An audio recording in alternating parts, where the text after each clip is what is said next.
29 ऑगस्टला मुंबईला जातोय। 27 ऑगस्टला सकाळी 10 वाजता आपण आंतरवालीहून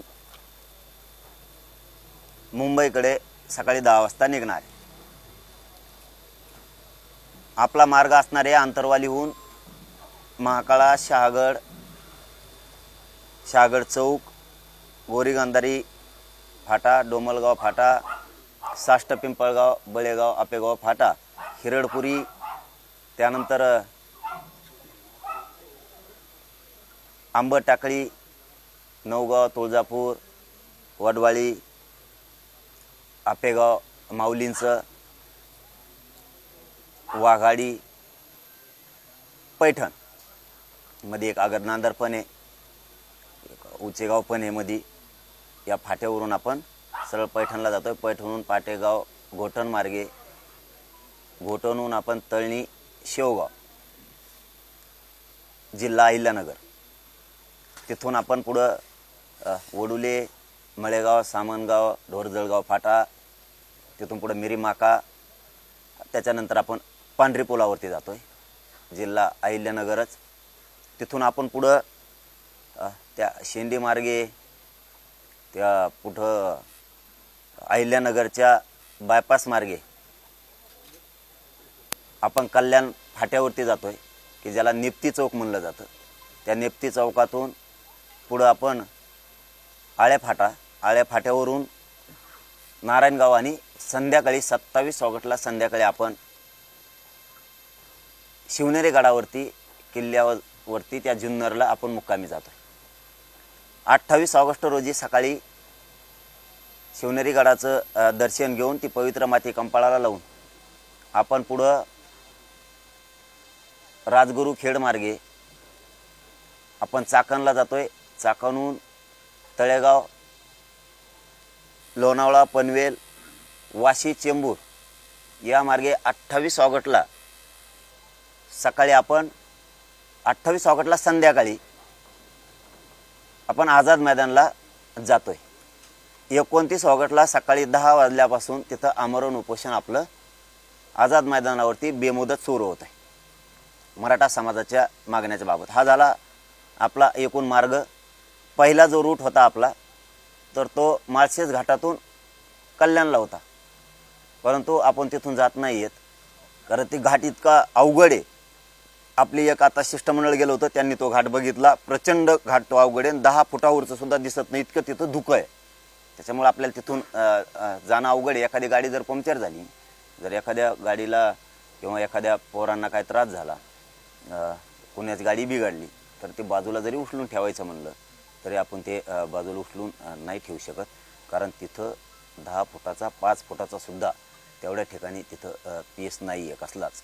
म्हणून पोरांचे खूप हाल होऊ शकतात पोरांचे, आणि पोरांचे जर हाल झाले तर काय अर्थ नाही। आमचा उद्देश असा आहे की कुठून का जाईनात, मग आम्हाला आझाद मैदानाला जाणं आवश्यक आहे, मुंबईला मागण्यासाठी जाणं आवश्यक आहे।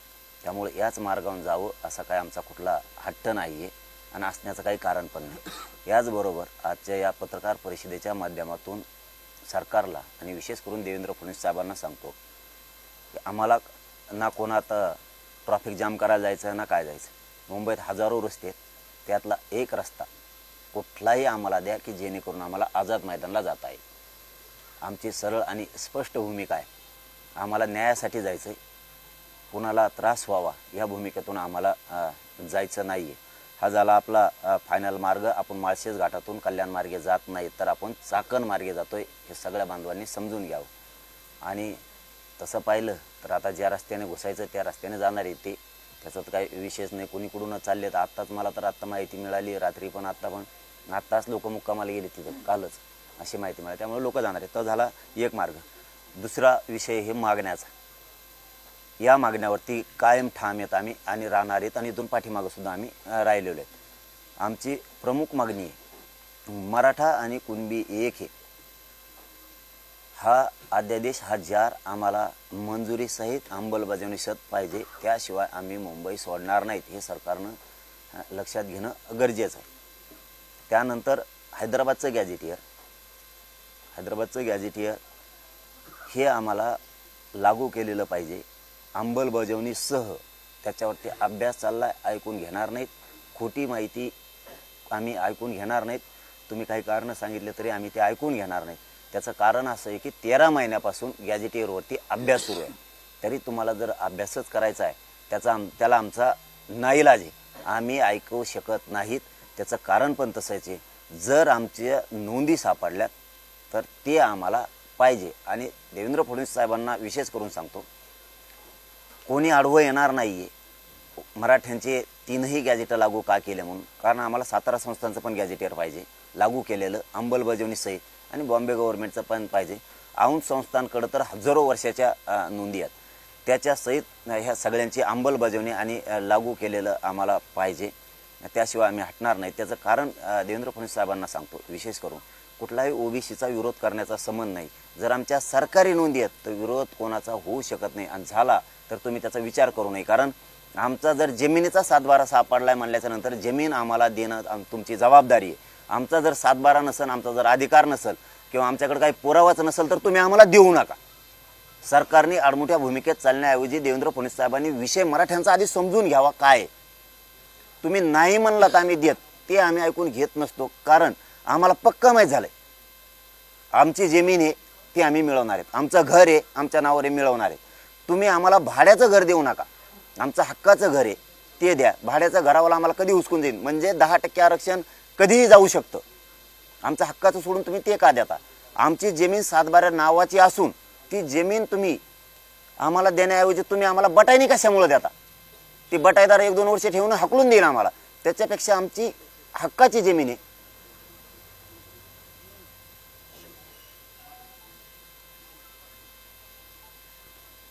आमची हक्काची जमीन आहे ती द्यायची सोडून तुम्ही आम्हाला बटाई का देता? आम्ही जमीन कसू आणि मोठे होऊ. तसाच तोच उद्देश आरक्षणाला हे उदाहरण लागू होतं. आमच्या हक्काच्या नोंदी आहेत 150 वर्षापूर्वीच्या. तुम्हाला 90ला 89ला आत्ता आरक्षण मिळालं, 1989ला 90ला. आमच्या 150 वर्षाच्या नोंदी आहेत कुणबी म्हणूनच्या. कुणबी म्हणजे आता सुधारित शब्द शेती. शेतीची लाज नाही आम्हाला. आम्ही शेतकरी आहेत, आम्ही क्षेत्रीय मराठी आहेत, आम्हाला काय लाज नाही त्याची. तुम्ही आधी फडणवीस साहेब समजून घ्या.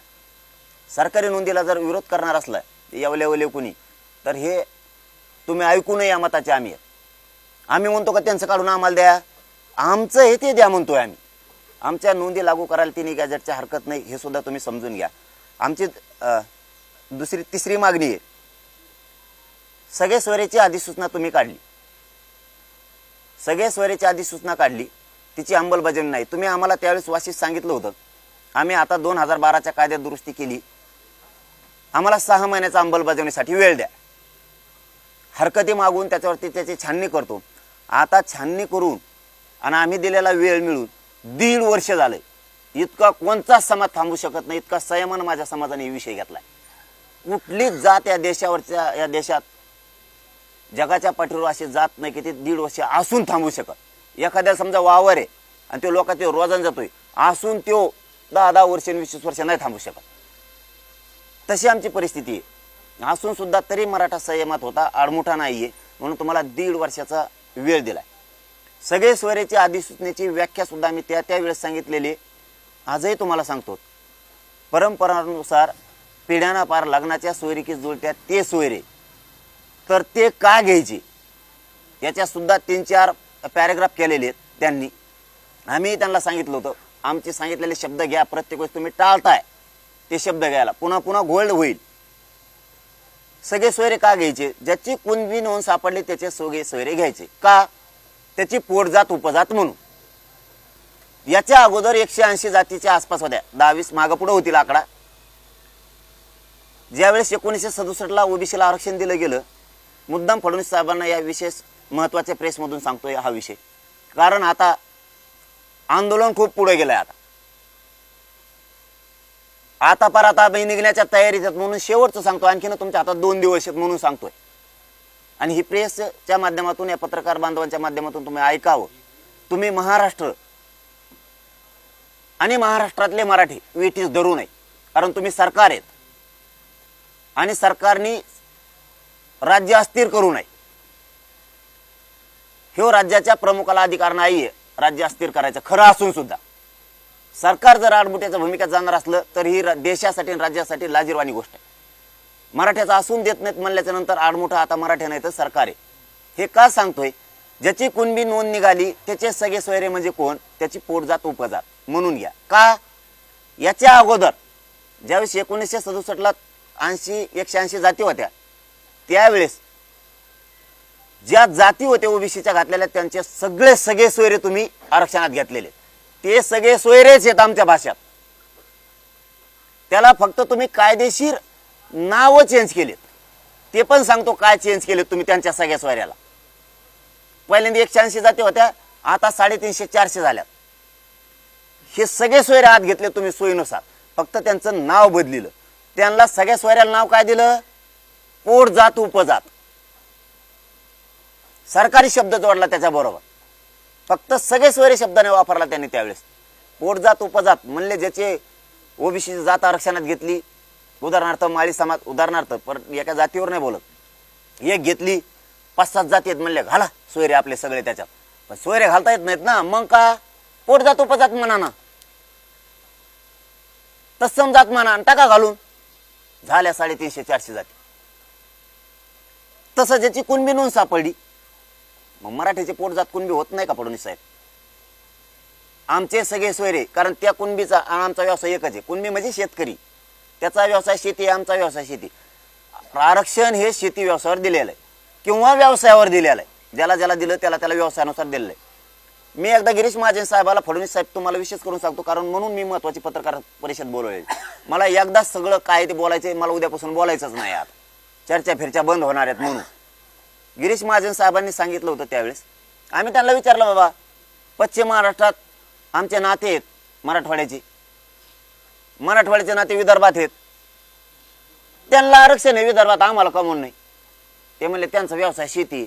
आणि म्हणलं मग आम्ही काय वाटगे आणतो का इकडं? आमच्याकडे काय समुद्र आहे काय?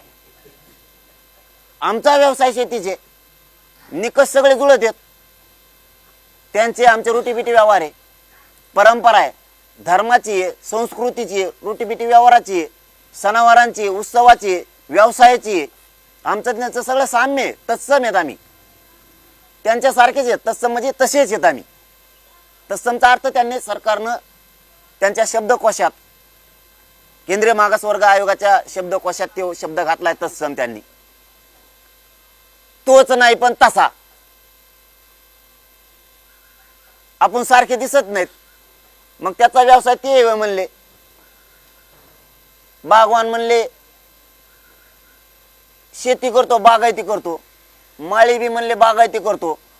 लगेच माळीनी म्हणजे या येवल्याच्या त्या गचपाण्यानी त्यांनी लगेच सांगितलं आमचा व्यवसाय म्हणले बागायती आहे, आम्ही शेती करतो. बागवान घाला म्हणले आमचाच भाऊ आहे. सत्य सांगायलो हा, घातले बागवान. का? व्यवसाय सारखा आहे ना. माळ्याचा व्यवसाय बागायती करणं आहे, मग त्याचा बागायतीचे किंवा तो कष्ट करतो, उत्पन्न काढतो, याचा अर्थ हेच आहे आमच्या गावरान भाषेत. आणि मग मराठी काय करते? मराठी काय करते म्हणजे हे सत्य आहे. त्यांनी व्यवसायाच्या आधारावर लोक घातली आतापर्यंत. आमचं म्हणणं आहे आमचा व्यवसाय शेती आहे. कुणबी आणि मराठी एक आहेत. मराठवाड्यातला मराठा हा कुणबी आहे. मराठवाड्यातला सगळा मराठा कुणबी आहे. मी आधीच्या जातीचे उदाहरण दिले, फक्त जात म्हणून नाही दिले, उदाहरण म्हणून दिले. ते यावलेलं पुन्हा जातीकडनी. मी फक्त उदाहरणासाठी तो विषय घेतलाय, माझ्या गोरगरीब मराठा समाजाला कळावं म्हणून आणि देवेंद्र फडणवीस साहेबाला कळावं म्हणून.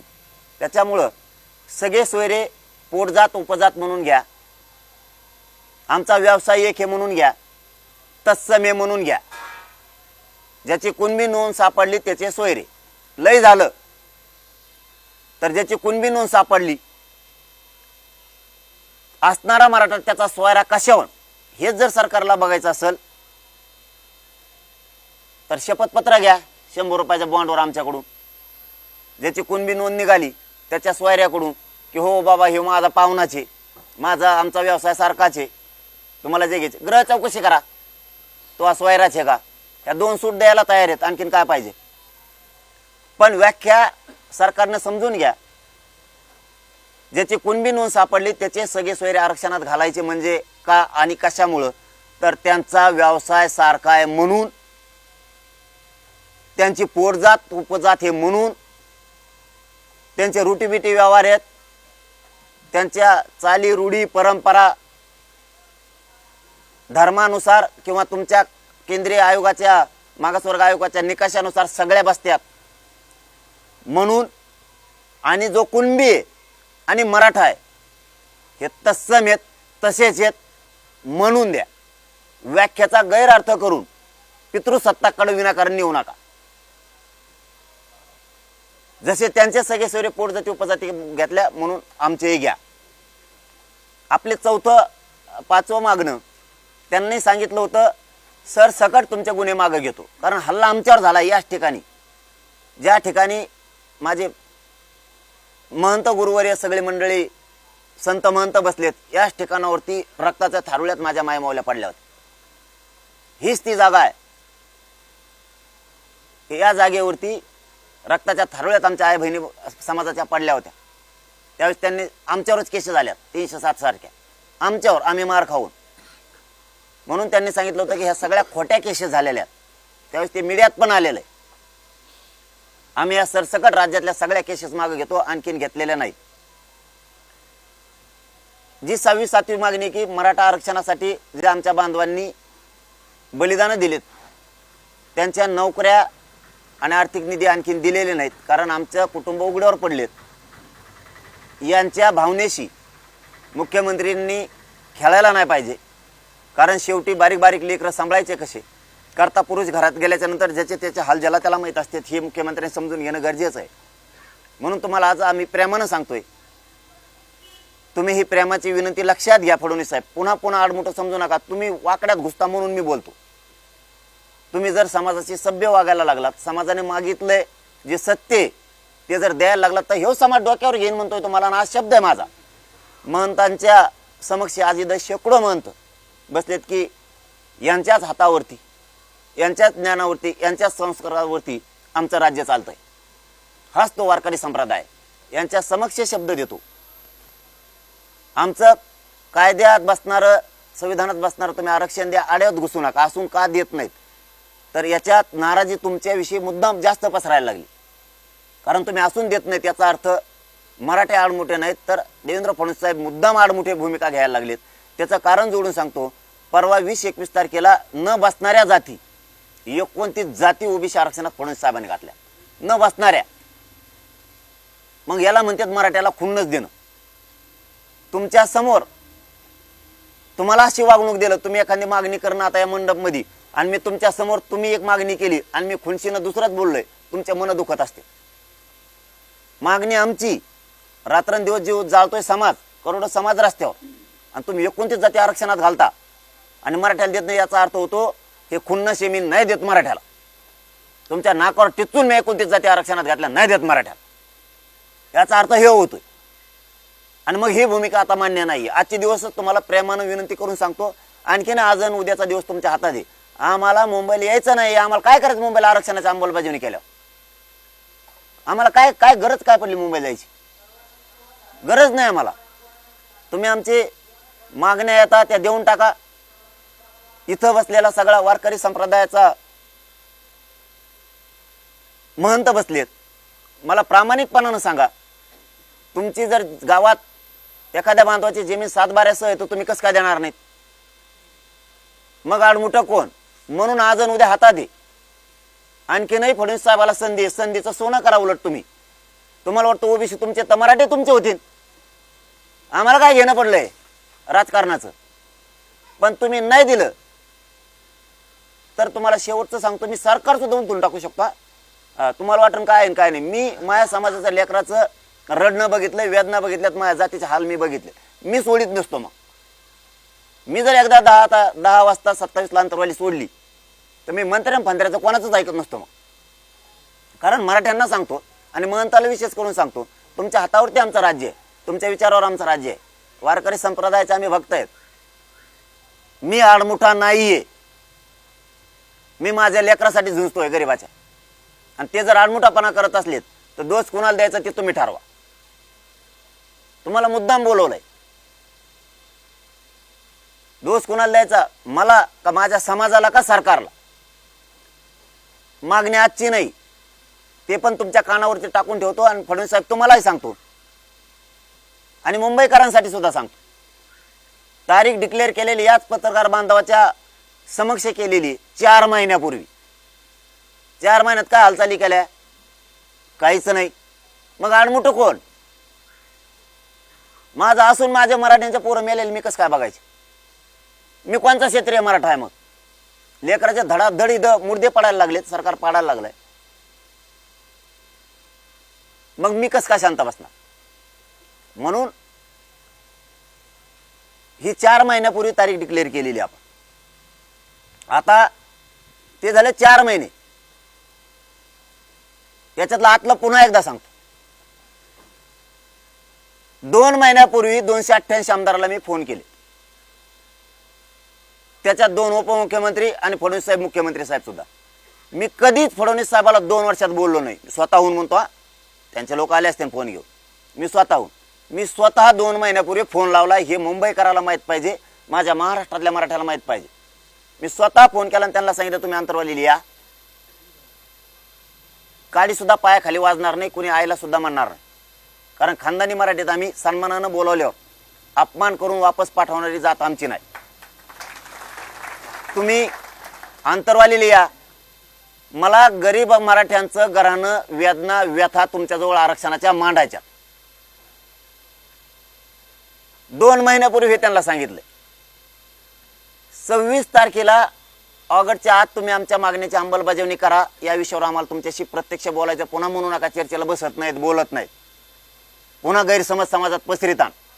म्हणून मी त्यांना त्याच वेळेस सांगितलं होतं आम्हाला मुंबईला यायचं नाहीये. 26 तारखेपर्यंत ऑगस्टच्या सगळ्या मागणीची अंमलबजावणी करा. आता मुंबईकरांना सांगतो आमची काय चूक. आणि 4 महिन्यापूर्वी मला माहित बी नव्हतं गणपती बाप्पा बसणार आहेत म्हणून. आणि ती हिंदू धर्माची संस्कृती आम्ही जतन करतो. आम्ही डोक्यावर घेऊन गणपतीला नाचतो इथं खेड्यापाड्यानी. वारकरी संप्रदायाची सगळ्या परंपरा आम्ही पाळतो, सगळे संस्कार पाळतो. आम्ही ती न्याय देणारी भूमी आहे मुंबईतली. गरिबांच्या लेकराला न्याय मागायला यायला लागलो, कोणाला त्रास व्हावा म्हणून नाही. बरं, आम्ही जर हे मुख्यमंत्र्यांना 2 महिन्यापूर्वी सांगितलंय आणि तारीख डिक्लेअर 4 महिन्यापूर्वी केली, जर आता देवेंद्र फडणवीस लक्षच घालत नसतील तर आडमुठं कोण हे मुंबईकरांनी त्यांनाच प्रश्न विचारावा. आम्हाला नाही. मी येणार आहे. मी 29ला मुंबईत येणार आहे आणि आरक्षण पण घेणार आहे. फक्त माहीत नसणाऱ्या गोष्टी सुद्धा सगळ्या राज्याला, फडणवीस साहेबांना, पुन्हा राज्यातल्या जनतेलाही सांगतोय. अशा 8-9 मागण्या आम्ही तुमच्याकडे दिलेल्या आहेत. त्याची अंमलबजावणी तुम्ही 26च्या आत द्या. पुन्हा एकदा सांगतोय, त्यावेळेस गिरीश महाजन साहेब म्हणले होते, दुसऱ्या विषयात आलो पुन्हा, तुमची मागणी म्हणी मराठा आणि कुणबी एक हेच व्यासपीठ येते. इथंच बसलेली होती. आणि कायदा तसा पारित करता येत नाही, तसं देता येत नाही. कायदा पारित करायला आधार लागतो. पटलं मराठ्याला. पुन्हा पुन्हा मुंबईकरांना महाराष्ट्राला सांगतो, फडणवीस साहेबाला सुद्धा सांगतो, पटलं आम्हाला. जर आधारच नसेल तर कायदा पारित होईल कसा, मग ते टिकन कसं? आता सांगतो, त्यांनी समिती गठीत केली, जस्टिस शिंदे साहेबाची, न्यायमूर्ती शिंदे साहेबाची समिती. त्या समितीनं 58 लाख नोंदी शोधल्या. त्याचे 3 खंड केले आणि सरकारला अहवाल दिला. सरकारनं 3ही खंड स्वीकारलेत नोंदीचे. गिरीश महाजन साहेब आणि फडणवीस साहेब, तुम्हाला आठवण करून देतो, ते तुमच्याच वतीने आले होते. त्यावेळेस तुम्ही म्हणले होते आधार असल्याशिवाय कायदा पारित करता येत नाही. आता मराठा आणि कुणबी एक कायदा पारित करायला 58 लाख नोंदीचा तुम्हाला आधार. याच्यापेक्षा किती पाहिजे? मी कुठं आडमुठे दे, मला मराठी पण सांगा आणि सरकार पण सांगा. आता समिती तुमची गठीत तुम्ही केली, नोंदी तुम्ही शोधल्या, सरकार तुमचं, अहवाल तुम्ही स्वीकारलाय, आम्ही नाही. तुमचं तुम्हाला सांगतो आडमुठं कोण आहे. म्हणून मराठे पेटून उठलेत फडणवीस साहेब. त्यांच्या लक्षात आलंय मराठा आणि कुणबी एक जे आर काढायला आधार पाहिजे म्हणले तुम्ही. 58 लाख नोंदीचा आधार आहे. आता कसं काय देणार? बाकीच्या ज्या जाती घातल्या ओबीसीत त्यांना कोणचा आधार आहे? कुठलाच नाही. तरी त्यांना दिलं. आम्हाला तर आधार आहे. आम्ही डायरेक्ट 7/12 दाखवतोय, सरकारी नोंद दाखवतोय डायरेक्ट. त्यांजवळ कुठे, त्यांजवळ नाही तरी पण दिलं. आमजवळ हाई तरी देत नाहीत. म्हणून मराठा आणि कुणबी एक जे आर काढा, आणखीन 2 दिवस तुमच्या हातात आहे. त्याची अंमलबजावणीच पाहिजे. मी अंमलबजावणीशिवाय एकाही मागणीत मागं सरकू शकत नाही. मराठा समाजाला सांगतो, मागण्या सगळ्या सांगितल्यात, त्याच्यावरती मी ठाम आहे, मराठे पण ठाम आहे. सगळ्यांनी आजपासून आणखीन 1-2 दिवस हातात येत. आता कामधंदे सोडा. राज्यातल्या सगळ्या मराठ्यांनी कामधंदे बंद. नोकरदार वर्ग, कर्मचारी वर्गाने कामधंदे बंद करा. व्यावसायिक असतील, उद्योगपती असतील, कोण कोण असतील, जरा व्यवसाय स्टॉप ठेवा. आता किराणा दुकान, टपऱ्या काय असतील तुमचे, हॉटेल सगळं बंद ठेवा सध्या. आता मुंबईकडे जायची तयारी करा सगळेजण. असा उठाव पुन्हा होणार नाही. असा एकजुटीचा, एकतेचा इतका प्रचंड मोठा जगाच्या पाठीवर असा सोहळा पुन्हा होणे नाही. म्हणून या लढाईच्या सोहळ्यात, या विजयाच्या सोहळ्यात प्रत्यक्ष घराघरातल्या प्रत्येक मराठ्यांनी सहभागी व्हा. वारकरी संप्रदाय सगळा असन, सगळ्या महंत मंडळीचं आम्ही वेळोवेळी कौतुक करतो की त्यांनी खूप कीर्तनाच्या माध्यमातून हा मुद्दा लावून धरला होता. जसं मीडियाने लावून धरला, तसाच महंत मंडळीने लावून धरला होता. एक गोष्ट माहिती आहे आम्हाला, तुम्हाला वाटलं असताना आम्ही विसरलो. तुम्हाला लय त्रास झाला. काही कमेंट फमेंट नाहीत का? मी मोकळा नाही झालो. आणखी तुम्हाला जिथं जिथं भोगावं लागलं तिथं तिथं सगळं तुम्हाला ती जबाबदारी आमची नीट उभा काढायची.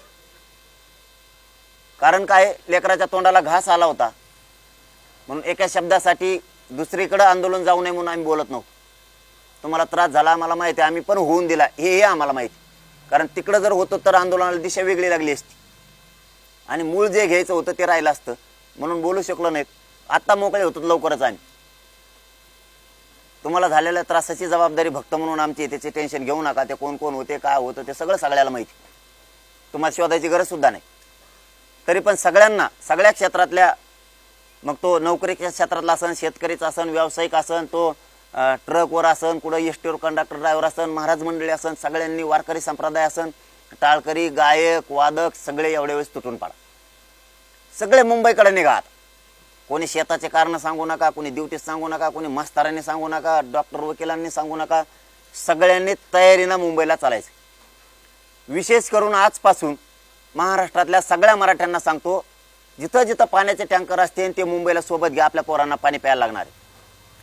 जे डॉक्टर बांधव ही प्रेस ऐकते त्यांनाही माझी विनंती, सगळ्यांनी ॲम्ब्युलन्स आणि गोळ्या औषधाचा साठा सोबत घ्या. 1000पेक्षा जास्त ॲम्ब्युलन्स पाहिजेत, 5000पेक्षा जास्त पाण्याचे टँकर पाहिजेत. मी सांगितलंय 5000 टँकर घ्यायचे. आणि तिथं एक नसलं तुम्ही म्हणता 5000 टँकर म्हणला नाही, एक बी नाही. माझ्याजवळ काय कंपनी आहे का? हे सगळ्या जिल्ह्यातल्या आपल्या बांधवांनाही घडून आणावं लागणार आहे. सगळ्या डॉक्टरांना ते करावं लागणार आहे. मी याच्याबरोबर आणखीन 4 आव्हानं केलेले. मास्तर असेल, डॉक्टर असेल, वकील असेल आणि श्रीमंत राजकारणी मराठी असतील, यांनी स्वतःच्या गाड्या बाहेर काढा म्हणून सांगितलेलं आहे. यांनी स्वतःच्या गाड्या बाहेर काढा. तुम्ही ड्युटीला राहायचं तर आपण आपल्या बाहेर काढा. आम्ही सांगितलंय फक्त आता 3 दिवस साथ द्या तुम्ही आम्हाला. 27, 28, 29ला 10 वाजता सकाळी आम्ही ग्राउंडवर बसलो ना, तुम्ही वापस या म्हणतो. तुम्ही थांबू नका. मराठा समाजाला खरं बोललं पाहिजे. खोटं बोलून मुंबईत आम्हाला न्यायचं नाही कोणाला. सगळ्यांनी मुंबईकडे चालायचंय. आपण आपले वाहन घेऊ. आम्हाला तिथं बसल्यावर आशीर्वाद द्या, तुम्ही वापस या. ही सगळ्या महाराष्ट्रातल्या मराठ्यांना विनंती करून सांगतो. आपण सगळ्या ताकदीनं याच्यात उतरल्याशिवाय पर्याय नाही. फक्त एक वाक्य सांगतो, मला आंदोलन शांततेत पाहिजे. कुणी जाळपोळ दगडफेक करायची नाही. नसता त्याने आमच्या सोबत यायचं नाही.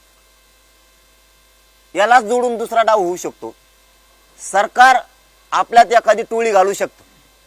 ते माझ्या नावाच्या घोषणा देईल, मराठा आरक्षणाचे देईल. आपल्याला असं वाटून मला लय कट्टर दिसतोय आपला, कपडे फाडायला बसलाय तो त्याचे स्वतःचे, ती गोंधून आणायला बसलाय, मग फोटो त्याच्या अंगावर, टी शर्ट घालीन फोटोचे, आपल्याला वाटत हे आपलं कट्टर दिसतंय, आणि नंतर म्हणून देवेंद्र फडणवीस ऐकत नाही, सरकार ऐकत नाही, घाला गोटे. ते सरकारने पाठवलेली टोळी असू शकते, हे लक्षात ठेवा. त्याच्यामुळे त्याला धरायचं आणि पोलिसाच्या गाडीत फेकायचं. नाही तर आपल्या शेजारी जरी जाळपोळ सुरू झाली, डुकून सुद्धा बघायचं नाही, सरळ चालायचं मुंबईकर. ते उद्योग बघ म्हणायचं तिकडे, ते कोणी देव, आपण त्याच्यात घुसायचं नाही. माझ्या संघ येणाऱ्या बांधवांनी एकाने सुद्धा जाळपोळ दगडफेक करायची नाही. तुम्हाला काही घेणं आहे का? आरक्षण पाहिजे, दगड मारले तरी आरक्षण पाहिजे, शांततेत आरक्षण पाहिजे. तुम्हाला आरक्षण देतो ना, तुम्हाला काय करायचं? न मिळणारं 70 वर्षातलं आरक्षण दिलं ना शांततेनं. मला समाजाचं नुकसान नाही करायचं, समाजाचं पोराचं वाटलं नाही करायचं. वाटलं झालं का आरक्षणाला घेऊन काय करतो? तुम्ही फक्त शांततेत नुसते मुंबईत मराठी निघाले ना, महाराष्ट्रातल्या मराठ्याला एक महत्वाचा शब्द सांगतो, तेवढाच फक्त मराठ्याने ध्यानात घेतला, मराठी जिंकले. तुम्ही फक्त उठाण मुंबईकडे निघा, पुरा देश बंद पाडा म्हणून समजा. ऑटोमॅटिक काहीच करायचं नाही, नुसतं चालायला लागायचं आणि मांडी घालून बसायचं. देश बंद पाडला, देश, महाराष्ट्राने देश बंद पाडला. एवढी ताकद मराठ्याच्या, दगड हाणायची गरज नाही. फक्त आजच पासून आता काम बंद, आता नुसती मुंबईची तयारी. आपला पुढचा मुद्दा, प्रत्येक माणसानं, मोर्चातल्या मुंबईतल्या प्रत्येकानं स्वतः स्वयंसेवक बनायचं. प्रत्येकानं म्हणायचं नाही मी मोर्चात आलतो, स्वयंसेवक काय करतात आणि तू काय करतो. मग प्रत्येक जण स्वयंसेवक हे ध्यानात ठेवा. कुणाला अडचण आली, दुखायला लागलं, उचलून रस्ता द्यायचा, त्याला ॲम्ब्युलन्स पर्यंत न्यायचं. कुणाला जेवायला नसलं तर आपली भाकर द्यायची. कुणी जेव घालीन आपल्याला नाही घालीन, आशेवर जागायचं नाही. तयारीने चला. उपाशी राहिले तर राहायचं, मग ती तयारी ठेवा. मग नाही मिळाली निघाला गावाकडं, खायलाच नाही बा, रोग आला का 2-4 दिवसांत तुला काय होईल? निर्भीड बना.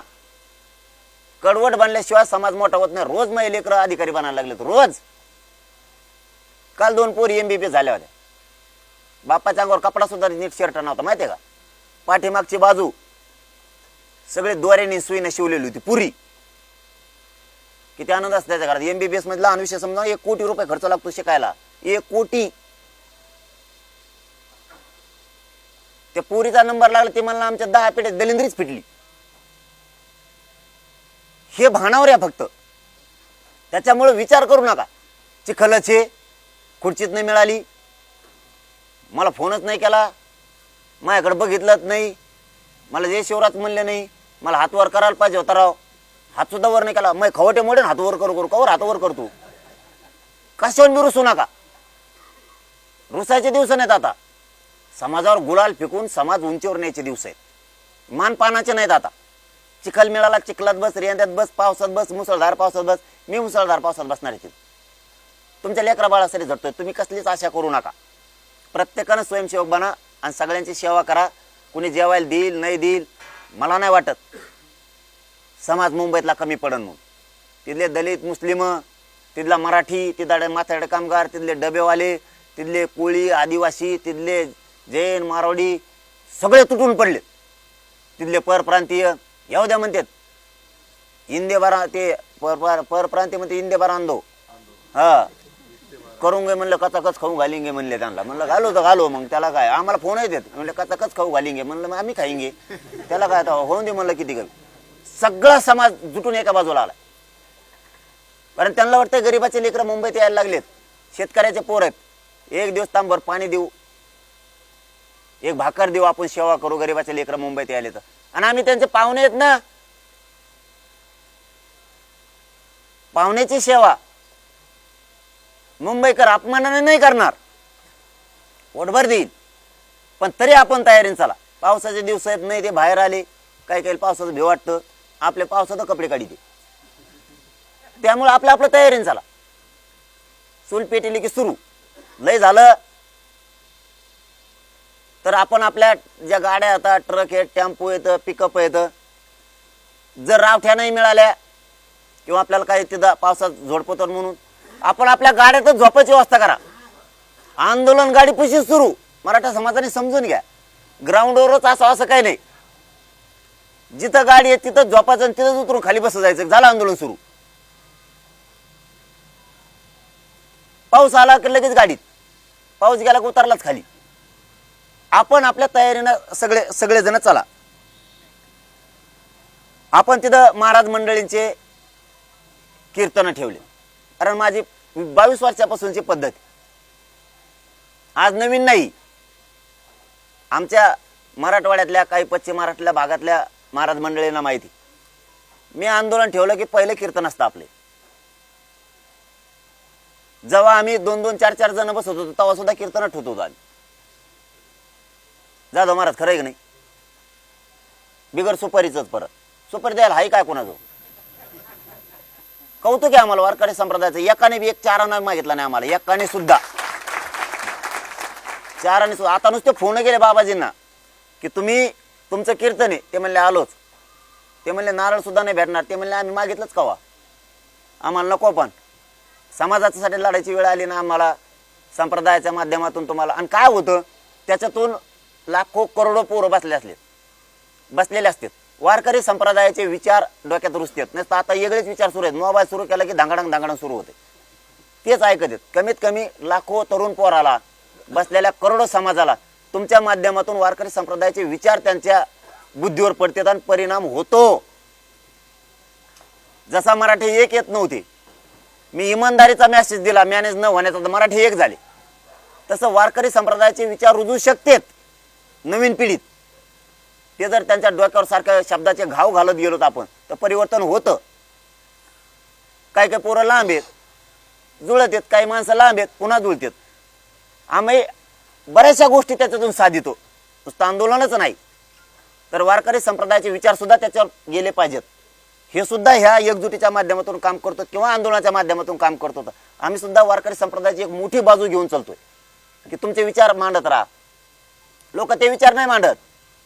गाण्याच्या पार्ट्या आणतील, ते काय असते ते ऑर्केस्ट्रा का काय अशा गोष्टी आणतील. मी कीर्तनच ठेवतो 22 वर्षापासून. याच्या पाठीमागं आंदोलन पण आहे आणि याच्या पाठीमागं वारकरी संप्रदायाचा विचार सुद्धा रुजणं गरजेचं आहे. हेही काम करतो. कारण ही सोपी गोष्ट नाही, मी ते घडून आणतो. म्हणून सगळ्या महंतांचे तिथं प्रेसच्या पत्रकाराच्या माध्यमातून, बांधवांच्या माध्यमातून सांगतो की तिथं कीर्तनं खूप भव्य दिव्य होणार आहेत. तशी मुंबईकरांनी आता कालपासून सिस्टम बदलली. त्यांना माहीत झालं की महंतांची ईद, तर साऊंड सिस्टम त्यांनी बदलल्यात असे आम्हाला माहिती आली की खूप मोठ्या तयारीला मुंबईकर सुद्धा लागलीत. मोठमोठ्या महंत मंडळीची कीर्तन होणार आहेत हे महाराष्ट्रातल्या मराठा समाजालाही सांगतो. तिथं शिवशाहिरांच्या पोवाडे सुद्धा होणार आहेत. शाहिरी खूप मोठमोठाले शाहीर बोलवलेत आपण तिथं सुद्धा. तिथं दुपारच्याला तेही कार्यक्रम होते. परत दुपारी आता गिरीबाबाजींनी आमच्या कसं नियोजन जोडलंय मला माहीत नाही. दुपारच्याला तिथं संगीत भजन सुद्धा आहेत. पण ते संगीत भजन मुंबईकरांना तुम्हाला सांगतो तुमच्या नशिबानं तुम्हाला ऐकायला येणार आहेत. असले डेंजर वाजणारे आणलेत आम्ही. आणि गाणारे बी असे आहेत, एकदा जर ते भिडले ना धुपूनच काढीत लोकांचं ऐकणारच. असे निबार आणले. समजा आता मग खेड्यातली भाषा आहे, त्यांची भाषा वेगळी असते. निबार म्हणजे काय कुस्त्या नाही खेळायच्या आम्हाला तिथं, पण म्हणजे त्यांची जबरदस्त स्टाईल आहे ती म्हणण्याची की जगानं ऐकली नाही कधी, भारतानं ऐकली नाही कधी. असे भयानक आहे. काय त्यांनी नुसता शब्द जरी तोंडातून फेकला तरी काठाच अंगावर उभा राहतो असे गायणारे. इतके मोठमोठाले गायणारे आणलेत.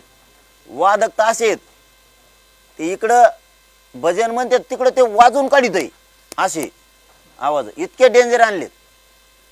मी मुंबईकरांसाठी सांगतो तुम्ही नशीबवान आहेत. हा खूप मोठा एक कीर्तनाचा महोत्सव सोहळा झाल्यासारखा सुद्धा होणार आहे. असा पृथ्वी तलावर झाला नसेल इतका मोठा सोहळा तिथं होणार आहे. कीर्तनात सुद्धा अनुभव घ्या. मुंबईकरांनी सुद्धा ड्युट्या सोडा. 5-5, 6-6, 7-7, 8-8 दिवस काय होत नाही राजानी. तुम्हाला देव काही कमी करणार नाही. मुंबईकरांना सांगतो ही अप्रतिम सोहळा कीर्तनाचा लाभ घ्या. तुम्ही ऐका तिथं येऊन. हे किती समजावून सांगतेत कसा अन्याय अत्याचार वाढतोय. वारकरी संप्रदायाचे विचार मांडतात. हे सगळ्यांनी मुंबईकरांनी सुद्धा ऐकलं पाहिजे. हे तुमच्यासाठी पण आहे, आमच्या सुख समाधानासाठी सुद्धा आहे.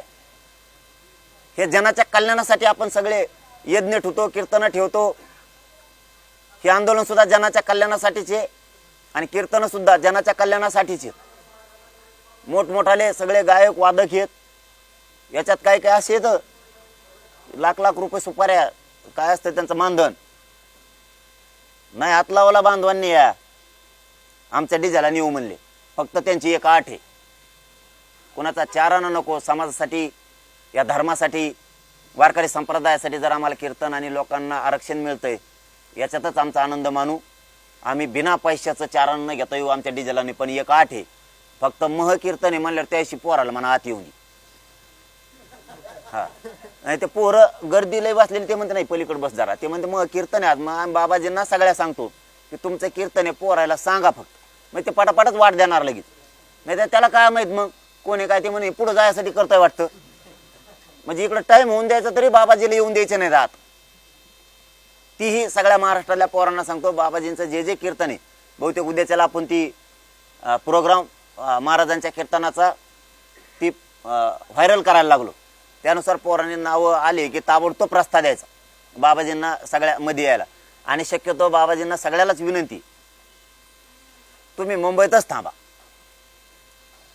आलेले बाबा, आणणारे बाबा यांना आम्हाला ताण कमी होईल तुमची थांबल्यामुळे. तुम्ही बरोबर ती सेटिंग बशी ताण, कोणत्या टायमाला कोणचं कीर्तन आहे.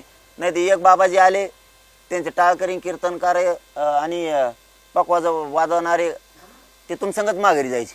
आमचा असा वाचा होईल ते कुठून आणावं.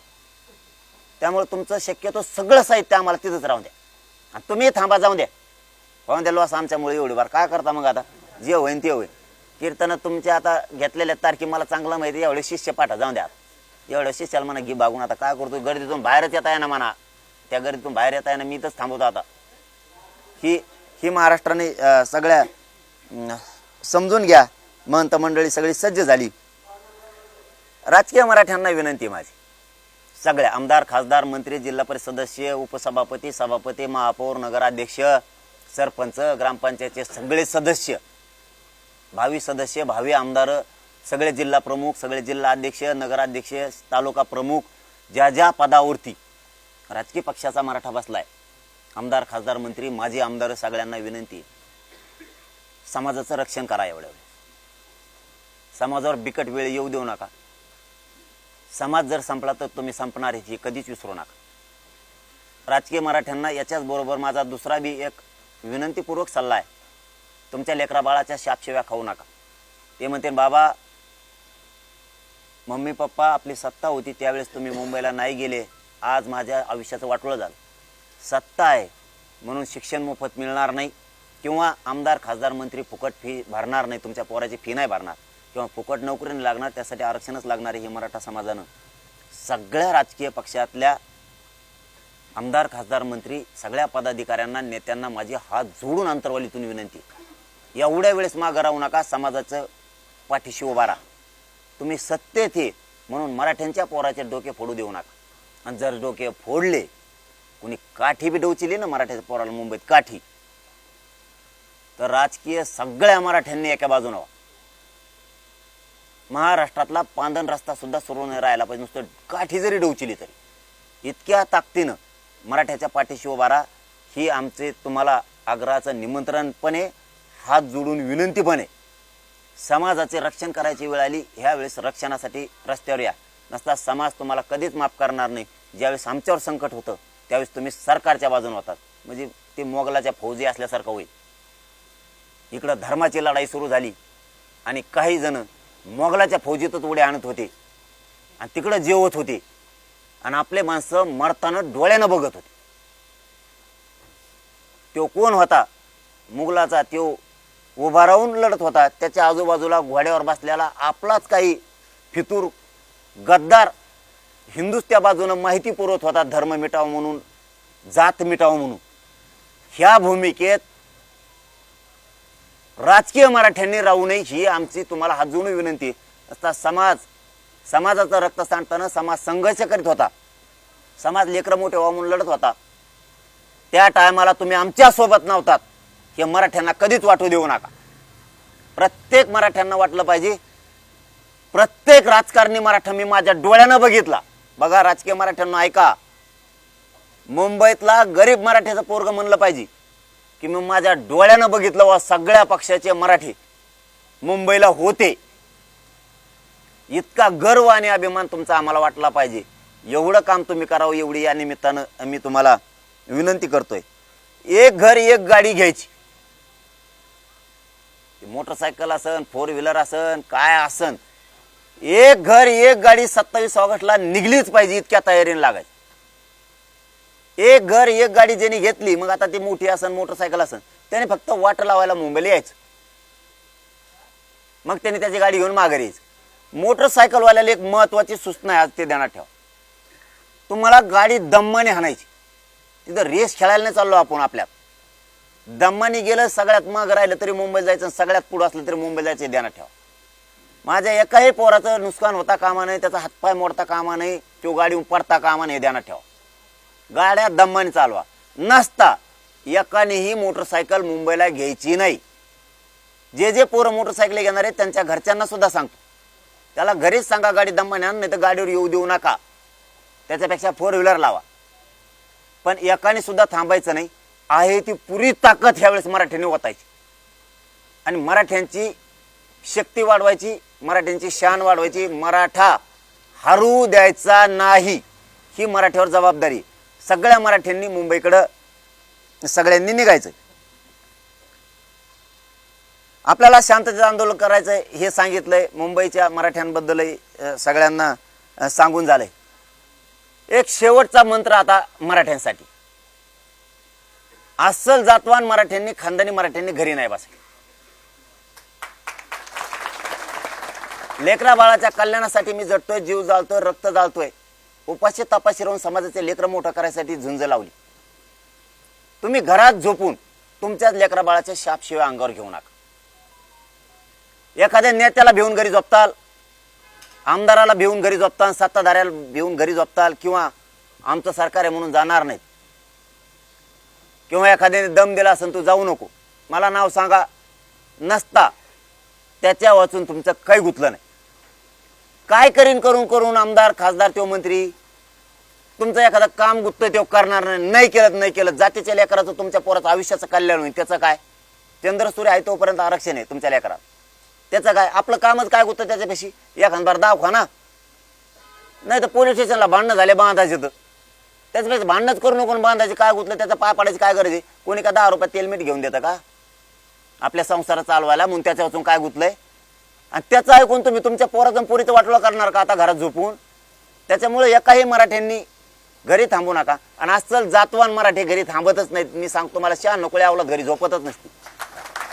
आणि जो झोपण ना, जो तरी घरी झोपण, मग शंकाच आहे बा. तरी घरी झोपवतो म्हणल्यावर मग शंकाच. जो घरी झोपलाय ना, तिसरा मुद्दा सांगतो त्याच्यातलाच, जो घरी झोपण ना तो जीवाला खाणार आहे. तो जीवाला इतकं खाणार, त्याला अपमान वाटणार आहे. मायाला सगळे मराठी मुंबईला लढायला गेले, मी घरी झोपलो, ते मनालाच खाणार आहे. कारण ते गल्लीत एकटंच हिंडणार आहे, माणसं दिसणार नाहीत. आणि ते म्हणत सगळे गेले, मी इथं काय करू, त्याचीच त्याला लाज वाटणार आहे. ते मागून निघणारच. आणि जर नाहीच निघालं तर महाराष्ट्रातल्या 3-4 करोड मायमावल्यांना सांगतो, सगळ्यात ताईंना पण सांगतो, जर ती घरात झोपला त्याला सांगा सगळं महाराष्ट्राला लढायला गेलाय, तू घरात कवर झोपो, तू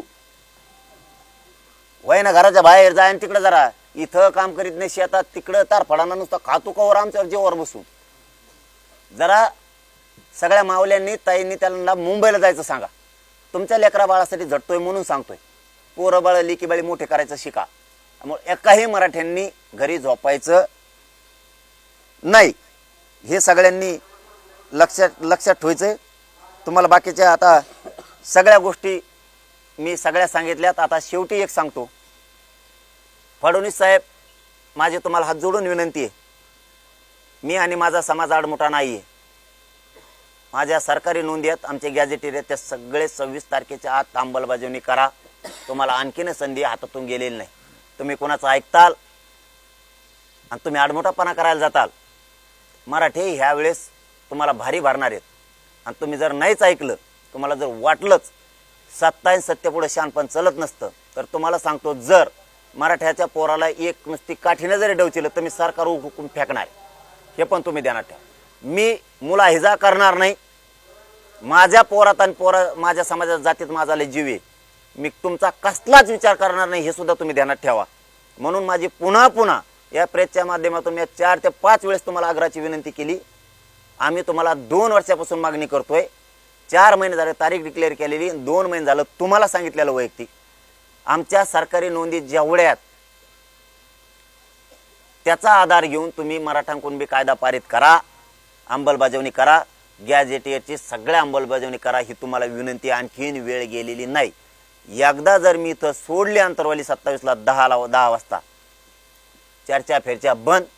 मुंबईत आझाद मैदानला गेल्यावरच मग चर्चा सुरू. मधी चर्चा होणार नाही.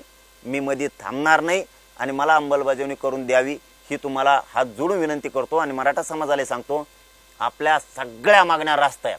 बऱ्याच जणाला त्या पटल्या, हळूच का न देत पण पटल्या. त्यांना वाटतंय खरं आहे पण म्हणतात. पण याचा अर्थ त्याला राजकीय काहीतरी मिळायचंय म्हणून पण ते उगाच मराठ्याच्या विरोधात लढत आहे. नाही तर सगळ्याला कळालेले मराठे कायदा सोडून लोकशाही सोडून काम करत नाहीत.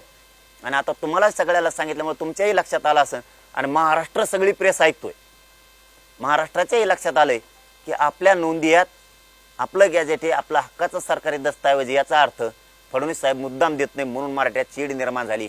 फडणवीस साहेब शेवटचं सांगतो, तुम्ही बोलायला नको होतं मी ओबीसीसाठी लढणार, कारण मराठ्यांनी मतं तुम्हाला दिलेत. तेव्हापासून मराठे तुमच्यापासून तुटल्यात. मराठ्याची लाटच उचलली. तुम्ही ओबीसीसाठी लढणार आणि मराठ्यासाठी का नाही लढणार? कारण सत्ता मराठ्याने दिली. इतक्या लवकर तुम्ही मराठ्याचे उपकार फेडायला नको होते, इतक्या लवकर तुम्ही उलटायला नको होतं, पण तुम्ही उलाटलात. त्याचं शल्य, त्याचं दुःख मराठ्याच्या काळजात त्याने घर केलंय.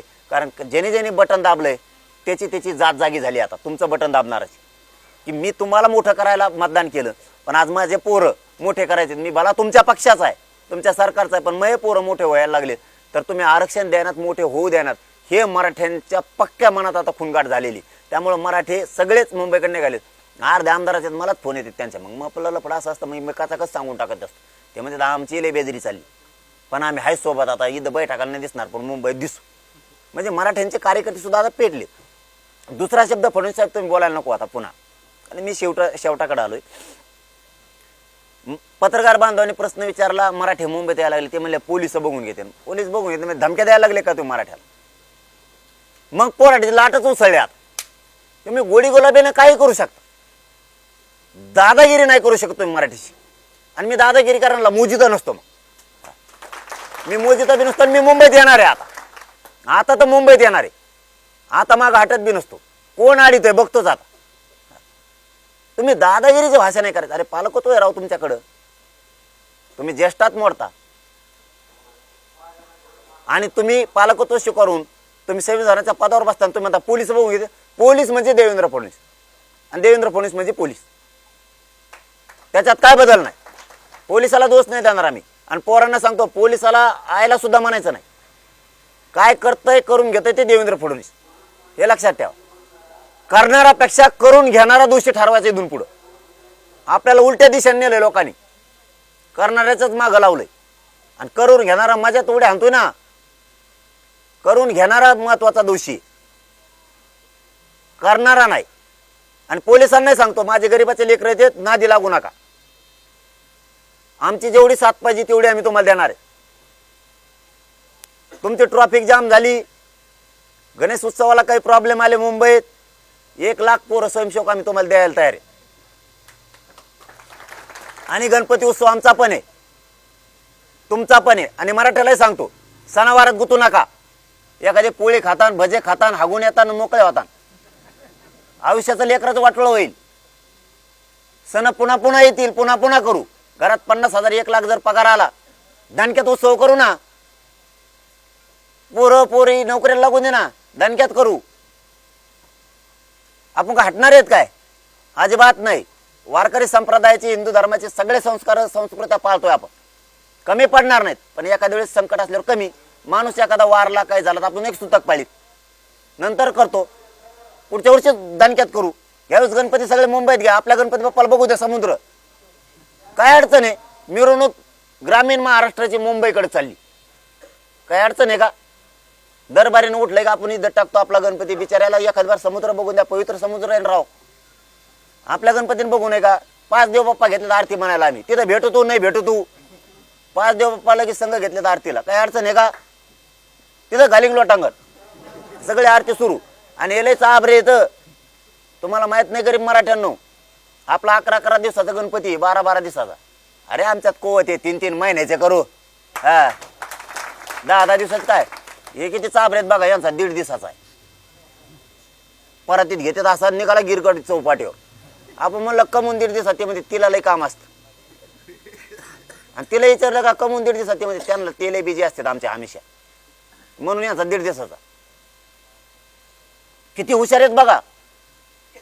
आपले उत्सव आपले परंपरा आपण पाळूच, पण काही वेळेस समाज संकटात असला ना त्याला आधी जिंकून न्यायचं बघायचं. समाज संकटात सापडला ना जेवतं ताट बाजूला लोटायचं आणि सामना करायचा. असं कधी झालंय का? एखादा तुम्ही घरात बसलात, मारायला आला, मग तुम्ही त्याला म्हणलं थांब मी जेव होतो, कपडे घातले नाही आणखी मग मारामारी करू आपण. जसं असेल तसं सामना करावा लागतो. तसं समाजाने समजून घ्या, लेकरा बाळाच्या आयुष्याचा प्रश्न आहे. जसं आहे तसं संकटाला आता सामोरं जायचं. सण थोडा कमी, पुढं नंतर पुन्हा करू. आम्ही आमचा गणपती आता तिकडे घेतला, तुम्ही घ्या. नसन घ्यायचा तुम्ही माघारी आल्यावर विसर्जन करा. 3 दिवसाचा तर प्रश्न आहे. 27ला बसवा किंवा 26ला संध्याकाळीच बसवा. 27ला बसू नका, 26ला संध्याकाळी बसवा. 3 दिवसांनी माघारी या, चलून द्या पुन्हा. काय सूट पाहिजे आणखी? म्हणून मराठा समाजाने समजून घ्या, मुंबईकडे गैरहजर तुम्ही राहिलात तर मराठा समाज तुमच्यामुळे हारला, हे ध्यानात ठेवा. शब्द आजचा, तुमच्यामुळे समाज हारला आणि माझी जात हारून देऊ नका. जातीला लय किंमत आहे. जात जर एकदा मोडली तर पुन्हा एक येणार नाही. जातीच्या डोक्यावरती आरक्षण घेऊन गुलालच फेकायचं 29 तारखेला. म्हणून सगळ्यांनी मुंबईकडे चला. धन्यवाद. 29 तारखेला मनोज जरांगे पाटील यांचा जो मुंबईला मोर्चा येतोय, हा मोर्चा म्हणजे मुंबई उच्च न्यायालयाच्या मराठा आरक्षणाच्या प्रलंबित केसवर दबाव आणणारा राजकीय कंटेंट आहे किंवा कंटेंट ऑफ कोर्ट आहे, अशा प्रकारचा आरोप जो आहे तो ॲडव्होकेट गुणरत्न सदावर्ती यांनी केलेला आहे. आणि आझाद मैदान पोलीस ठाण्यामध्ये त्यांनी तशी तक्रार दिलेली. देऊ नये जरांगे पाटलाचा मोर्चा मुंबईमध्ये, त्यांना थांबवावं आणि त्यांच्यावर गुन्हा दाखल करावा. म्हणजे तुमच्यावर कोण म्हणलं गुखणे? गुणरत्न सदावर्ती. अरे बाबा, कोर्टात जे आरक्षण आहे त्या मागणीला चाललोच नाही आम्ही. दबाव आणायला आम्ही ते आरक्षण द्या म्हणत नाही. तर त्या 10% आमचा विषयच नाही. ते सटकेल लोकांचं काम आहे. सटक्या बुद्धी, ज्याच्या बुद्ध्या खराब झालेल्या आहेत ना. काय असतं आता, काय काय लोकांना नुसतं राजकीय नेत्याचेच बुटं चाटायची सवय लागलेली, त्याच्यामुळे त्यांच्यावर आम्ही बोलत नाही. ते कोण आहे त्याला गिनीत नाहीत आम्ही. पाटील साहेब, तुम्ही देवेंद्र फडणवीसांबद्दल जे काय बोललं आहे त्याच्यावर फार टीका होते की पुन्हा तुम्ही त्यांच्या आईवर शिवी दिली असं व्हायरल होत आहे. काय बोलला होता आणि त्याचा काय अर्थ झाला? आम्ही का अशी दिली? काय म्हणलो?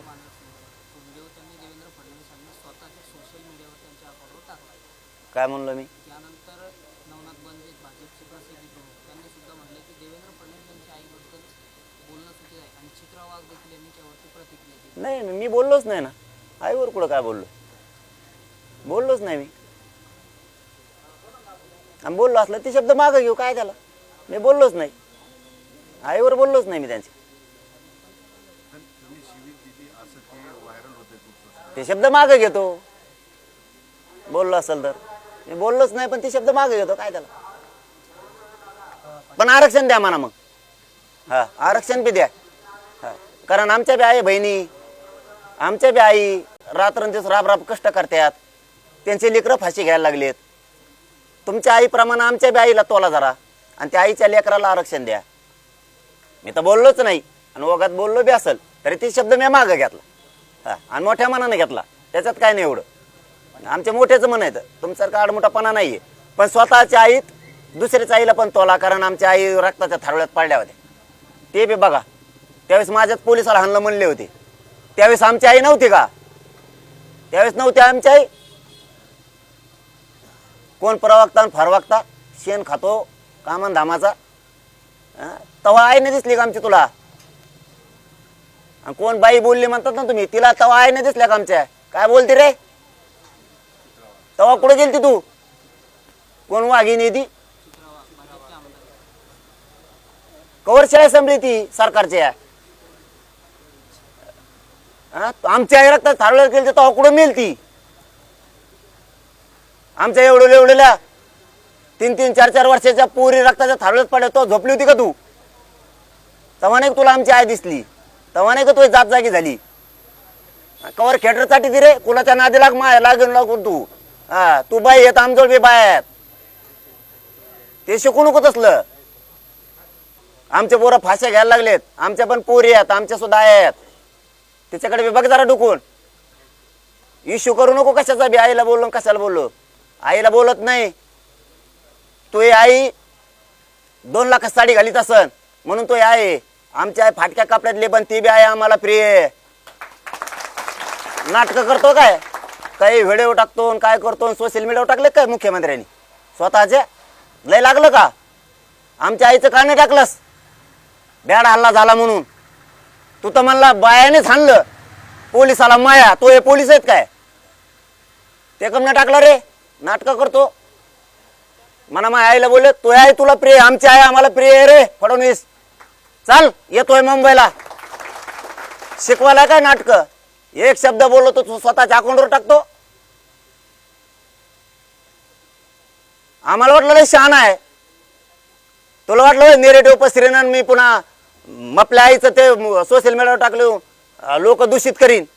लोकाला काही देणं घेणं नाही. लोकांनी ओळखीला आमच्या आईला आणलं तेव्हा तू काही नाही बोलला. तू आईला बोलला म्हणून तुला एवढं लागलं तर तू तुला बघ. तरी पण मराठी तुटून निघतेत मुंबईकडे, नाही मोजीत मराठी कुणाला. आईला एक शब्द बोललो का नाही बोललो मला माहिती बी नाही, तरी मी शब्द मागे घेतला. आमच्या आईचं काय रे, ये आंतरवलीत येऊन बघ. चालता येते का आमच्या माया मावल्या? आता बाजार झोपलेल्या, चल तुला दाखवतो. काही पोराच्या पोटात गोळ्या गेल्यात तर मासानं त्याला असं आटोळं पिटोळं केलंय चौकून. नाही ऑपरेशन होत, लिलावतील नाही झालं. देवेंद्र फडणवीस आणखीन काय सांगतो रे? व्हॉट्सअपला टाकतोय, कशाला टाकतो तू?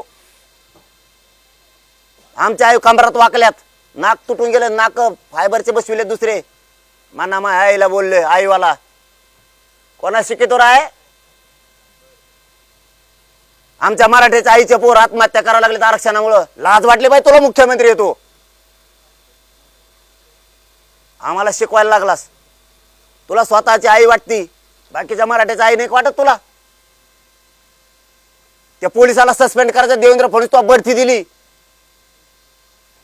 यांनी बढती दिली सगळ्याला. मोठ्याला पोस्ट दिल्यात मराठ्याला हाणलं म्हणून. इतका आनंद व्यक्त केला तो. तुपल्या आईला आधी नाही बोललो मी, आधी आपल्या आईला हाणलं मराठ्याच्या तेव्हा तुपल्या आईला बोललो त्यावेळेस. आधी नाही बोललो. खानदानी अगोला आधी कोणाचाच वाटा जात नाही. जातवान क्षत्रिय मराठीची पायदाशी.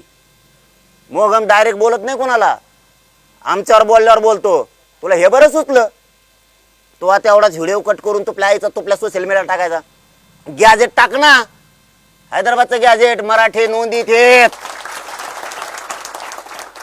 सांग ना ओबीसीच्या नेत्याला, मी व्हॉट्सअपला टाकलंय, माझ्या सोशल मीडियाला टाकलंय की मराठ्यांचं गॅजेट आहे, सरकारी नोंदी आहेत, हैदराबादचं सातारा संस्थांचं द्यायला लागलो. हे टाक. ते काय टाकतोस? आरक्षण दे, तुझ्या आईची पूजा करतो आम्ही. हा, तुझ्या आईला बी आमचीच आई म्हणतो आम्ही, बघ म्हणतो का नाही? आणि तू पाठीमागही म्हणलो. आधी तू आमच्या आई बहिणीचे डोके फोडलेत, तेव्हा तुला बोललो, डायरेक्ट नाही बोललो. बंद कर रे चाळे. अरे मला नाही माहिती तू इतकं रडकय म्हणून. तरी मला त्या रक्तात वाटलं होतं तू रडकयस म्हणून. आधी हिंदुत्वाचं रक्त म्हणला होता, नंतर म्हणला मग ओबीसीचं रक्त. कोणाचं रक्त आहे तो? चुकीचं बोलत नाही. हे पठ्य तरी कट्टर हिंदू आहे, वारकरी संप्रदायाचा कट्टर शिष्य आहे. आणि बोलून दाखवलं. ज्यावेळेस युती करायची होती त्यावेळेस मुस्लिम बांधवाला जाहीर सांगितलं होतं मीडियाच्या समोर, मला माझ्या धर्माचा गर्व आहे, स्वाभिमान आहे, मी कट्टर हिंदू आहे. धर्म परिवर्तन नाही करायचंय, सत्ता परिवर्तनासाठी मुस्लिम बांधव आपण एकत्र येतोय. तुम्ही 5 वेळेस मस्जिदीत नमाज पाडा, तुम्हाला तुमच्या धर्माचा गर्व असला पाहिजे. मला माझ्या धर्माचा गर्व आहे. असं नाही बदली तुमच्यासारखं. एकदा जाय पाकिस्तानला नवाज शरीफच्या पुरीच्या लग्नाला, एकदा घे शहानवाज हुसेन जवळ, एकदा घे पाशा पटेल जवळ मतदानापुरता. तुमच्यासारखं नाही. खरं बोलून त्या टायमाला आम्ही उचित टोपी घातली की दाखवायची, तुम्ही नाही का घातल्या? ते आता तुमचे मोहन भागवत साहेब का काय आता जाऊन आलेत कोणत्या त्या मौलानाच्या बैठकीला 1-1.5 महिन्यापूर्वी. आता तुमचं जमत. तुम्ही केलं की हिंदुत्व, आम्ही केलं की देव जातीवाद. वा, कोणाला शिकवतो? इतकं रडकं नको बनू, इतकं रडकं नको. द्यायचं जीवावर आलं म्हणून असल्या सोशल मीडियावर टाकायला लागलाय. देवेंद्र फडणवीसच्या मराठ्यांना आरक्षण द्यायचं जीवावर आलंय म्हणून आईचा सहारा घेऊन आईची आडुंगी लपायला लागलाय. मराठा जात अशी आहे, भावनिक आहे, आईला मानती, संस्कृतीला मानती, धर्माला मानती, अशी मराठ्यांची जात आहे. मराठ्यांना खरं आरक्षण द्यायचं जीवावर आलंय म्हणून त्याचा आईचा मुद्दा त्यांनी पुढे केलाय आणि आईची आडुंगी लपून मराठ्यांचा वाटोळा करायला लागलाय. नाही होऊन देणार, मराठ्याचा वाटोळा नाही होऊन देणार. ते बोललेला शब्द मी मागे घेतलाय. ओके. जरांगेंचा गणपती मुंबईत जाऊ देणार नाही, मुंबईच्या बाहेरच त्यांचं विसर्जन करू असं लक्ष्मण हाके म्हणतात. कोणाचं ना काही चिरजोर आहे. तुमचं केवढं मोठं व्यासपीठ आहे, तुमचं केवढं मोठं चॅनल आहे. असल्याचं काय असते, आम्ही महत्व देत नाही त्यांना. कोणाला महत्व द्यायचं आणि कोणाला नाही आम्हाला चांगलं माहिती. एवढी ताकद स्वतःच्या जातीसाठी लावा. आता बहुत दऱ्या खोऱ्यात मेंढ्या सांभाळणारे गोरगरीब धनगरांचे लेकरं मोठे होते. इथं मराठ्याचं इकडं भांडण घेऊन इकडं कुठं आपल्या स्वतःच्यासाठी लढावं. तिथं मर्दानगी दाखवावं, तिथं लेकरं मोठे करावं आणि त्या समाजाला न्याय द्यावा, त्यांसाठी झुंजावं. मराठ्यात वाढ झुंजायचं वय. आणि मी त्यांना विरोधक मानलं नाही, आज नाही 2 वर्ष झालं सांगतो, आणि कधी मानणार पण नाही. कारण आम्ही रोज गाव खेड्यात ओबीसी मराठा बांधव एकत्र राहतोय. त्या राजकारण्याचं ऐकून आम्ही डोके फोडायला मोकळे नाहीत एकामेकाचे, आणि कधीच फोडू शकत नाहीत, फोडणार बी नाहीत. गाव खेड्यात आम्ही सगळे एक आहेत. रोज आम्हाला सुखात दुःखात एकत्र राहावं लागतं. एकमेकाला पाणी द्यावं लागतं, बैल द्यावं लागते, जनावर द्यावं लागतात, एकमेकाच्या मोटरी सुरू करावं लागतात. आम्हाला टपऱ्यावर बसले एकामेकाला घोडे लावित येत. आमचं धकत नाही एकमेकाचं, एकमेकाशिवाय इथं गाव खेड्यात. आम्हाला नाही परवडत हे राजकारण्यांचं ऐकून. ते राजकीय स्वार्थासाठी बोलून जातात, पण गाव खेड्यातली सगळी विस्कटली जाते. त्यामुळे मी एकाही जातीला आतापर्यंत बोलायला दाखवा मला. नेते नाही सोडित बाप, त्यांचे नाही ना आमचे नाही. आमचे तरी कोणते धाडाचे आहेत. मी जातीला आत्तापर्यंत बोललो नाही आणि बोलणार बी नाही. कारण आम्ही रोज एकमेकात राहावंच लागतं. सुख आलं दुःख आलं, कुणाला दवाखान्यात न्यावं लागतं, कुणाला काही एकमेकाच्या सुखात दुःखात जावं लागतं. आम्हाला सगळ्या जागेवर एकत्र राहायला लागतं. यांचं ऐकून आमचं कोणतं पोट भरणार आहे. आणि ओबीसीचं ऐकत नाहीत. ओबीसी दाखवते झटका टायमाला. ते म्हणजे तू तपला झेंड तिकडं आमदार होतो, मंत्री होतो, इकडं आरक्षण मागायला दिलं सोडून लढतोय की मराठ्याच्या विरोधात आरक्षण देऊ नका म्हणून. गरीब ओबीसींना वाटतं मराठ्यांच्या जर नोंदी सापडल्या तर गरीब मराठ्यांच्या लेकराचं कल्याण झालं पाहिजे. यांनी इकत भांडण घेऊ नये. मराठ्याच्या नोंदी नसत्याल तर मग ठीक आहे म्हणतात, मग आंदोलन करू. मराठ्याचं असून देऊ नका म्हणता तुम्ही. त्याच्यामुळे तेच उठलेत, त्यांच्यातून तेच उठलेत. ते एवढं काळी लावतं, ते लई चाबर आहे.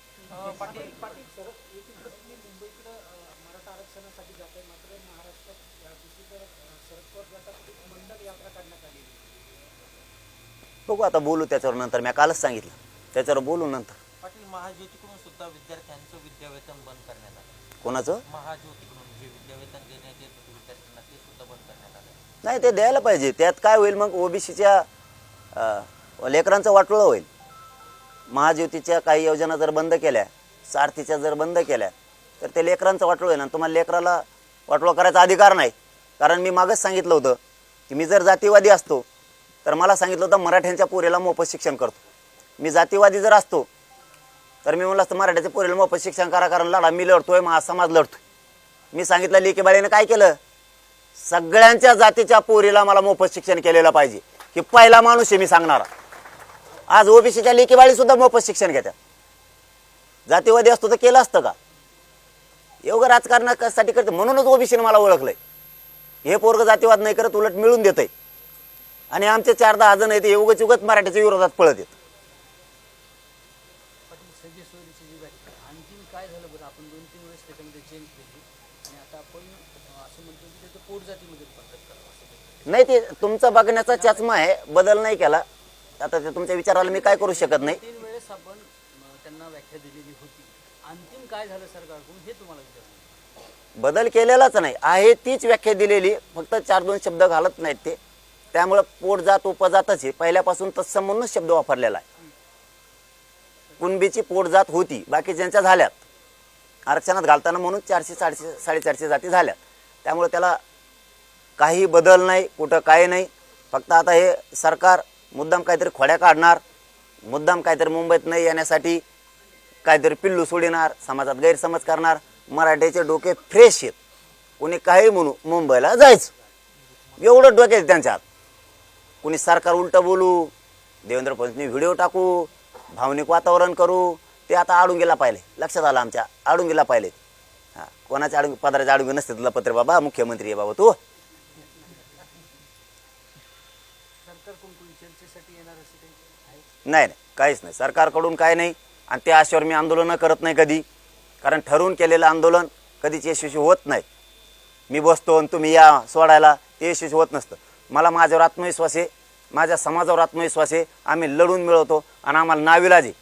आम्हाला हजारो वर्षाचा इतिहास आहे, आम्हाला लढल्याशिवाय काहीच मिळालेलं नाही आत्तापर्यंत. आम्हाला लढूनच मिळावं लागलेलं आहे. त्यामुळे आरक्षणसुद्धा आम्ही लढूनच मिळवणार आहे. 29 ऑगस्टला आरक्षण घेणार आणि ओबीसीतूनच घेणार. मुख्यमंत्र्याबरोबर 2 उपमुख्यमंत्री अजित पवार आहेत आणि एकनाथ शिंदे. तत्कालीन मुख्यमंत्री इथं येऊन सुद्धा गेलेले होते.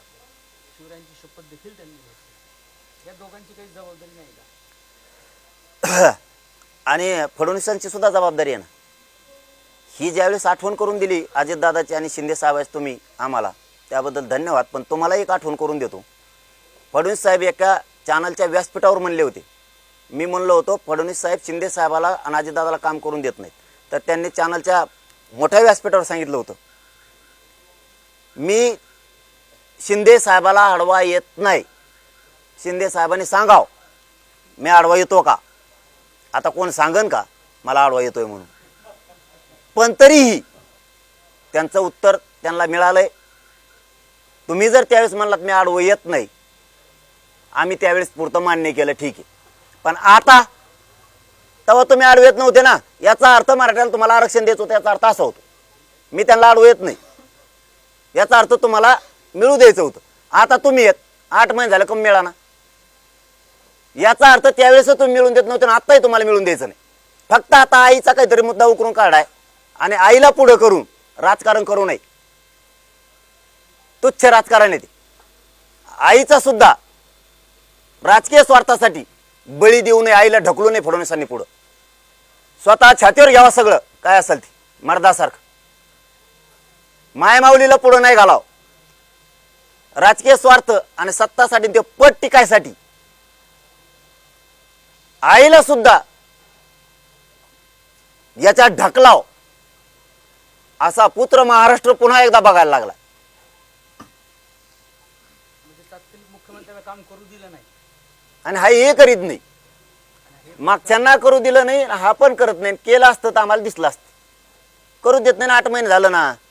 याचा अर्थ मागचं पण सिद्ध झाला. आता शिंदे साहेबाला अजितदादाला काम करून दिलं जात नव्हतं, आता तुम्ही झालात ना, मग करून दाखायचं ना. आम्ही म्हणलं असतं त्या टायमाला, खरंच शिंदे साहेबांनीच केलं नाही, कारण फडणवीसनी केलं ना. आता तुम्ही असून देत नाही, त्याचा अर्थ तुम्हालाच द्यायचं नाहीये हे सिद्ध झालं. आणि मागही मिळू दिलं नाही हे पण सिद्ध झालं. आणि आताचा नवीन डाव आलेला तुमचा, याच्यावरही सिद्ध झालं तुम्ही किती रडके आहेत. मी मुंबईला येणार आहे फडणवीस साहेब, 100% येणार आहे. तुम्ही किती स्टंट करा, तुम्ही किती भावनिक करा, तुम्ही आईला पुढं घाला. तुमच्या आईला सुद्धा आमच्या लेकराची माया येत असं. ह्या पोट्ट्याने देऊन टाकावं, मुख्यमंत्री झाला तर म्हणत असेल ती आई घरात बसल्या बसल्या. हा, ह्या पोट्ट्याने देऊन टाकावं. गरीब मराठ्याच्या लेकराचा शापशिव्या घेऊ नये, त्यांचं वाटोळं करू नये. तू मुख्यमंत्री झालास, मनातले मनात त्या जातवान आईला वाटत अस 100%. पण तो आता राजकीय स्वार्थासाठी आईचा सुद्धा बळी द्यायला निघाला. चलो, धन्यवाद. देश विदेशातील प्रत्येक घडामोडींचे लाईव्ह अपडेट मिळवण्यासाठी आता साम टीव्हीच्या सर्व सोशल मीडिया प्लॅटफॉर्मला लाईक, फॉलो आणि सबस्क्राईब करा.